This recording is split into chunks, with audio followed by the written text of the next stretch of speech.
This dam that is causing this menace in Nigeria is a Cameroonian dam that is called Legdo. It was built in 1977.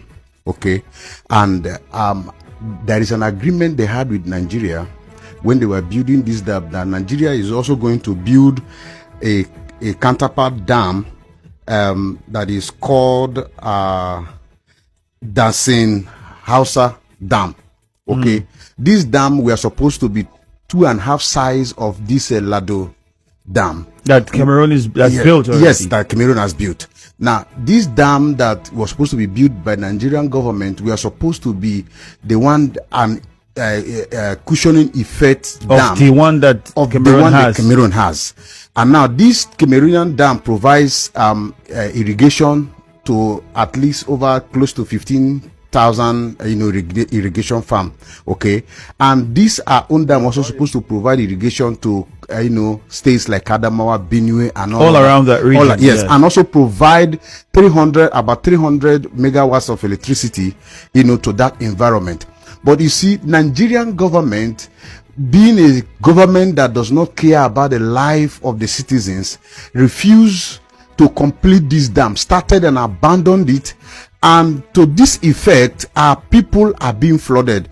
When Cameroon, and in 2013, Nigeria entered into another agreement with Cameroon that at least before you open this dam, because when there is an overflow, after it was opened in 2012, I think the first flood. Yes, in 2013 they had an agreement.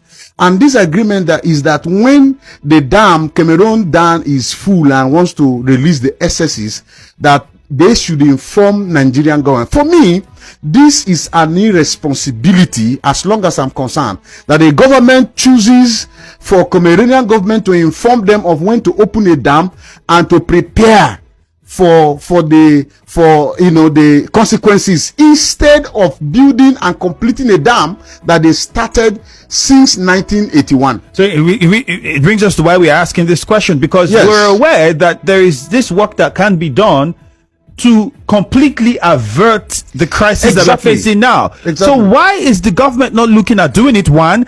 And then the states that are affected, why aren't those state governments also talking about this situation? Because I was also going through the history of this, and I realized that, okay, you can actually take care of this problem, and we would not have the situation we're having now in River State, in parts of in Delta State, in Bayelsa State, and many other states. And this will come every 10 years at this magnitude. As we speak, on the East-West Road going to Delta State, people are saying that the waters already are beginning to come take over the roads, and that is also another problem.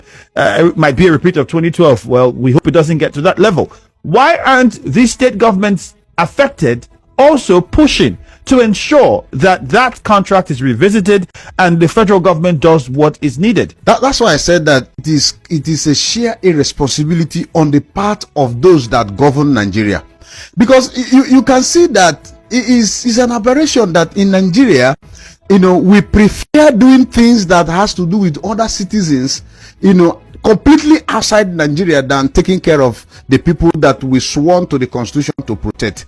Okay, I think that all the states that are involved, the northern states and the southern states, and even in the middle belt, especially the Benue State, now it's taking over. The water is released, it passes through River Benue. Exactly. Okay, so it's a responsibility on the part of government. I am thinking that now government should be talking about how to complete that dam, instead of talking about relief material. Did you watch in Anambra State, you see people dying? Did you watch and see in Benue people died? As I speak to you, the entire Edema has been cut off. I can't go to my village. Okay, even the East-West Road is an understatement to say it's about to. A part of East-West Road has already been cut off already. Okay, now if I'm going to my village now, I get to a point, Ikri Road has been cut off. If I get to a point, you have to use canoe. In fact, you don't need to even drive your vehicle back home.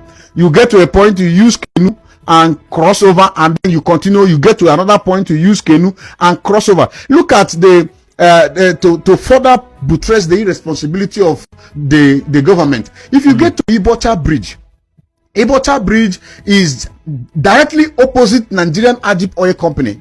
okay, where that tank facilities are. Now, if you get to that bridge, there is a bridge there that has been built for over how many years? And now, water overruns that bridge as a matter of annually.